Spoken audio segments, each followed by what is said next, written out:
logo is in this envelope, will have the first pick in the NBA draft. And all of a sudden, boy, I started sweating. I was, my God, we got a chance. I was like, let it be New York.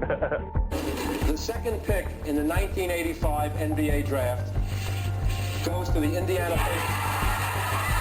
The horseshoe works. Basketball is back in New York City, my friend. That's the first pick in the 1985 NBA college draft. Knickerbockers will have the #1 pick in the NBA draft. You said can you believe it?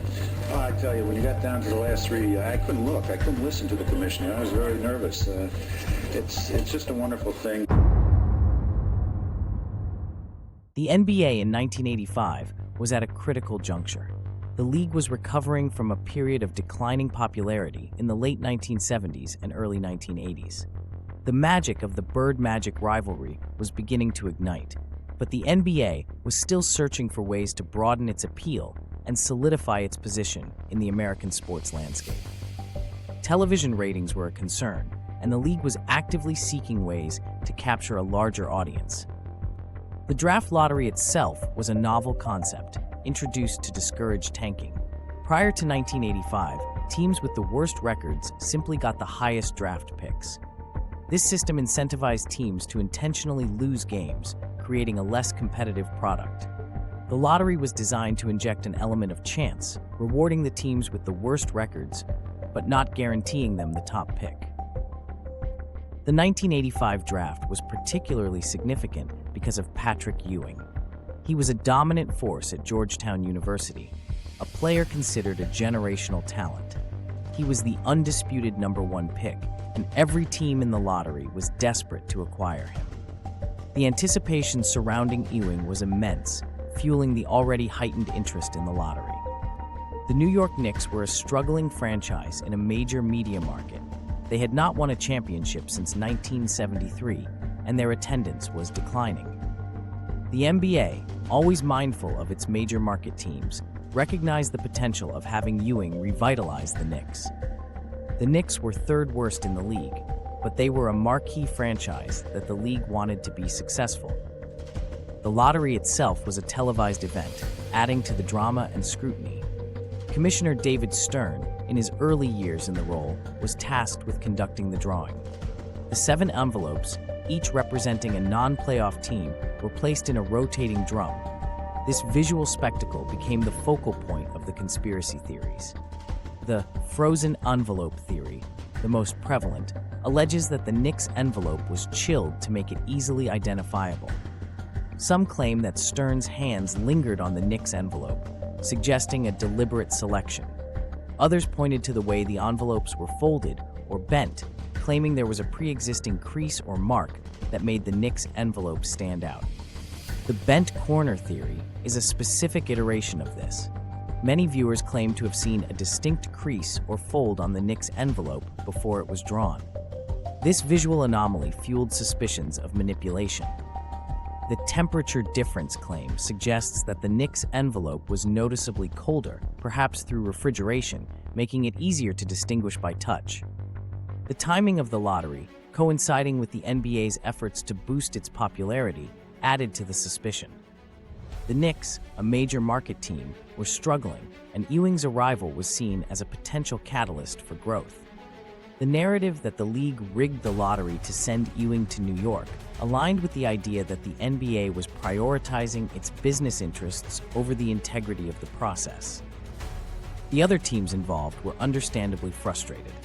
The Indiana Pacers, with the worst record, had the highest odds of getting the top pick. The Dallas Mavericks, a rising team with a young Mark Aguirre, saw their chances of immediate contention diminish.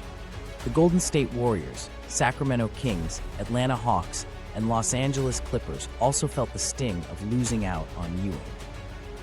The impact of the 1985 draft lottery extended beyond the immediate selection of Ewing.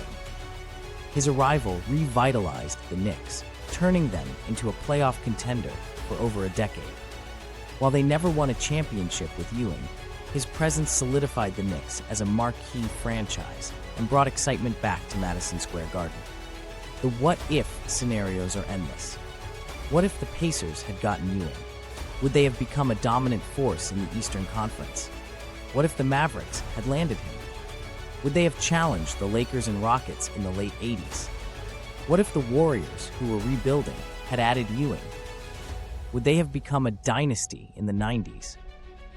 The conspiracy theories, whether true or not, have become an indelible part of NBA lore. They reflect the power of perception, the allure of conspiracy, and the enduring passion of basketball fans. The 1985 draft lottery remains a topic of debate, a reminder of the delicate balance between chance and destiny in professional sports. It's a story that continues to fascinate, prompting us to wonder how a single, possibly frozen, envelope could have altered the course of NBA history. Now he would find himself heralded as the NBA's biggest new star. 7 teams had qualified to participate in the draft lottery for his rights, and each dreamed of Patrick as their new savior. The number 1 pick in the draft will certainly be Patrick Ewing, the 3-time All-America out of Georgetown. Ewing was the key at that time, and everybody knew going into the lottery that if you could get Ewing, you got a franchise player for the next 12, 14 years. You know, I wanted to go to New York. New York was my first choice. And as each successive pick unfolded, Ewing and the Knicks moved closer to a mutual destiny. Yeah, I really didn't get nervous until it got down to the last 3. And then all of a sudden, boy, I started sweating. I was, because, my God, we got a chance. With 2 teams remaining, Ewing would either be a Knick or an Indiana Pacer. I was like, let it be New York. The second pick in the 1985 NBA draft goes to the Indiana Pacers. Basketball is back in New York City, my friend. We're going to take us to the championship in New York. They see Patrick Ewing, the star of the Big East, come into New York. And 3rd year.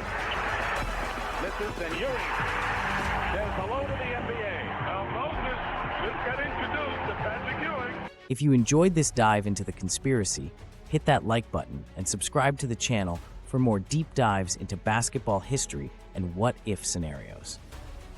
Let us know in the comments what other NBA stories you'd like us to explore.